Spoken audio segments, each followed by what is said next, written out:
Olá, meus amigos, minhas amigas, tudo bom? Sejam todos bem-vindos, bem-vindas. Hoje nós vamos refletir juntos o capítulo 15 do Evangelho segundo o Espiritismo, a parábola do bom samaritano. Mas vamos voltar um pouquinho ao tempo e vamos, neste momento, viajar um pouquinho. Vamos nos sentir na cidade de Cafarnaum. Pois nesta época, Jesus residia na casa do Simão Pedro. Ficava na cidade de Cafarnaum, conhecida por Casa do Caminho, porque os discípulos se reuniam ali e acolhiam os necessitados. Eles angariavam donativos e os necessitados de toda espécie encontravam ali um oásis de atendimento.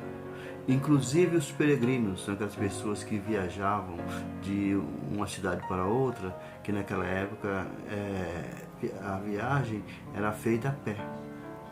Então eram chamados peregrinos.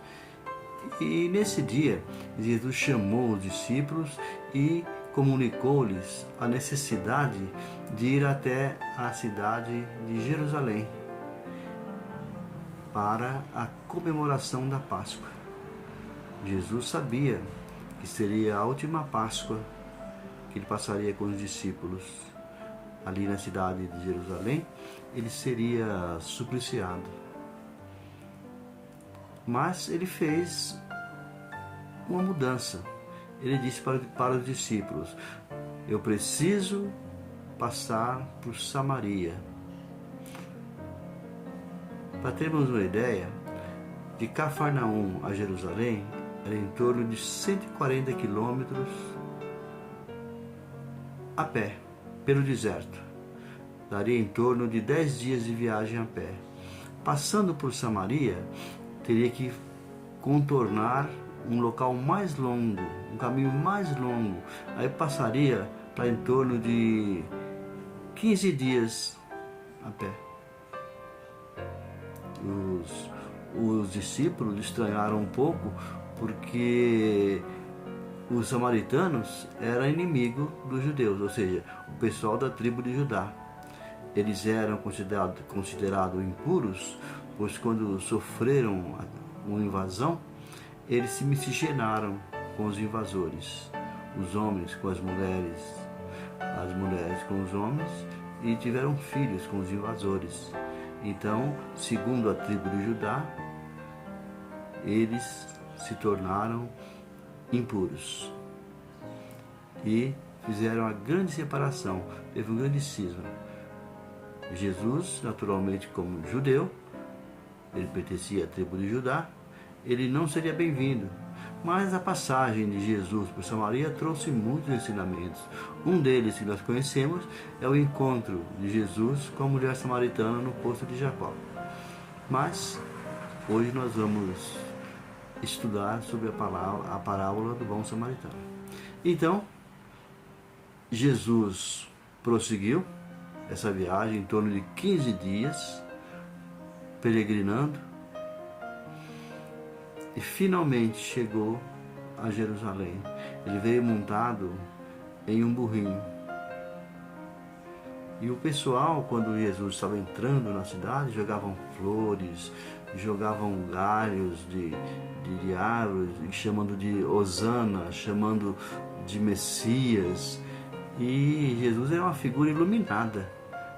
Aonde ele passava, ele irradiava e chamava a atenção. Tinha um porte muito bonito, Jesus. E, naturalmente, ele chamou a atenção de um homem que era conhecido como doutor da lei, um fariseu.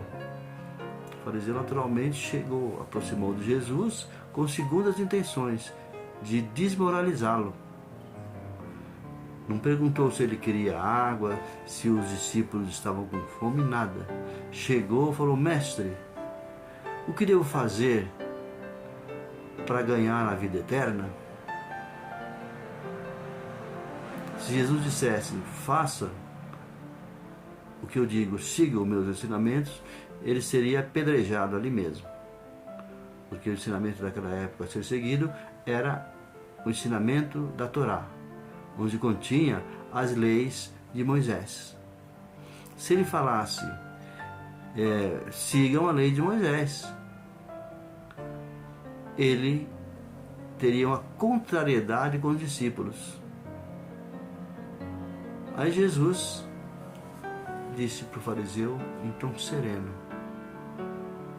o que está escrito, como lês? Jesus respondeu à pergunta do fariseu, fazendo outra pergunta para ele. Então, o fariseu, para demonstrar um grande conhecimento, ele disse, amarás o Senhor teu Deus de toda a sua força, todo o seu coração, todo o seu entendimento, e ao próximo como a si mesmo, e também de todo o coração. Jesus disse, disseste bem, faz isso e viverá. Aí caiu a ficha do fariseu, né? Ele falou, eu fiz uma pergunta e ele fez outra e eu acabei respondendo a minha própria pergunta. Falou, não, isso não vai ficar assim. Aí fez outra pergunta em seguida. Mestre, quem é meu próximo? Se Jesus dissesse que o próximo era todos nós, ele seria apedrejado. Porque segundo a lei de Moisés, era o próximo dos judeus, era somente os judeus. Os irmãos dos judeus eram somente os judeus. As outras pessoas eram impuros. Os romanos, os egípcios, etc. Todos impuros. Irmãos somente eram os judeus. Tanto é que Moisés dizia, ame os seus irmãos e aborreça o seu inimigo. Aí Jesus, outra vez, ele tentou encostar Jesus na parede. Jesus dissesse que eram só os judeus, estava indo contra a sua própria pregação, o que ele ensinava para os seus discípulos, que todos nós somos irmãos. Aí Jesus respondeu a pergunta dizendo uma parábola. E disse Jesus, um homem baixava de Jerusalém a Jericó e caiu na mão dos ladrões, que logo o despojaram do que levava. E depois de o terem maltratado, com muitas feridas, se retiraram, deixando-o meio morto. Aconteceu, pois, que passava pelo caminho um sacerdote. Quando viu o homem, ele passou de largo, ele atravessou a avenida e foi embora. E assim mesmo passou um levita perto daquele lugar. Vendo o homem caído, foi embora. E vinha descendo um samaritano, exatamente aquele povo, um daqueles cidadão de Samaria, que o povo judeu achava que era impuro. Ele vinha a cavalo. Ele desceu da sua cavalgadura, foi movido de íntima compaixão. Ou seja, quando nós nos movemos de íntima compaixão, quer dizer que Deus está colocando a mão sobre nós para nós termos misericórdia do próximo. E nós já temos aquela índole. Quem tem aquela índole de bondade sente misericórdia do homem caído. Quem é o homem caído? Todos aqueles que próximo a nós e precisa do nosso auxílio, desde um pequeno auxílio a um grande auxílio. Este é o homem caído. O homem caído sempre está atravessando a nossa vida. Um parente, um amigo necessitado, um morador de rua, aquela pessoa que fica no semáforo, todos são homem caído. Então, o que fez o samaritano? desceu da sua cavalgadura, colocou vinho, lavou com vinho as feridas, que vinho ele tem um poder antissético, passou azeite para hidratar as feridas e levou o homem embora. Levou a uma estalagem. Ele não perguntou o nome do homem, ele não perguntou se ele era judeu, se era mineiro, no bom sentido, se ele era baiano, se era um egípcio, se era um romano, não. Ele viu a necessidade do homem. É o que Jesus quis dizer. Nós temos que ver a necessidade da pessoa naquele momento. É ali que nós temos que ajudar.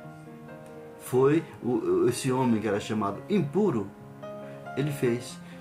Levou até a estalagem e chegou no estalajadeiro, deixou 5 denários e disse: trata dele. Assim que eu voltar, se a despesa com ele for um pouco maior, eu restituirei. E foi embora. Aí Jesus perguntou ao doutor da lei: qual desses homens se tornaram o próximo daquele homem caído? Porque o fariseu perguntou: quem é meu próximo? O sacerdote, que era um homem considerado, um homem inteligente, um homem formado, ele passou direto porque ele seguia a lei de Moisés. Ajuda só o seu irmão. Outras pessoas você não ajuda. Se você tocar em outras pessoas que não seja seu irmão, você se torna impuro. Aí tem que fazer um ritual para se purificar. Ele não pensou em verificar quem é. E se fosse o pai dele? E se fosse um parente dele? Ele não pensou nisso. Ele passou direto. Foi egoisticamente. Pensou nele mesmo. E o levita? O levita, naquela época, era como se fosse um sacristão de hoje, um sacristão de igreja. Ele era o ajudante do sacerdote. Ele viu o que o seu mestre fez e também passou direto. Ou seja, muitas vezes nós estamos seguindo o que nós consideramos pessoas do bem, nós seguimos sem analisar o que é aquela atitude da pessoa. Então, muitas vezes nós vamos pegar esse exemplo para nós. Por orgulho, por achar que aquela pessoa é inferior a nós negamos o auxílio. E o próximo, quem é o nosso próximo? O próximo nosso é aquele que está ao lado, que naquele momento precisa de ajuda. Então vamos ficar bem atentos, meus irmãos. Vamos saber que todos aqueles que estão conosco em nossa jornada, se tiver necessidade, Ele é o nosso próximo. Eu agradeço a todos por essa paciência de ter me ouvido. Não vamos esquecer de convidar os amigos para participar do nosso grupo, que essa doutrina é maravilhosa, né? Deus abençoe a todos. Graças a Deus.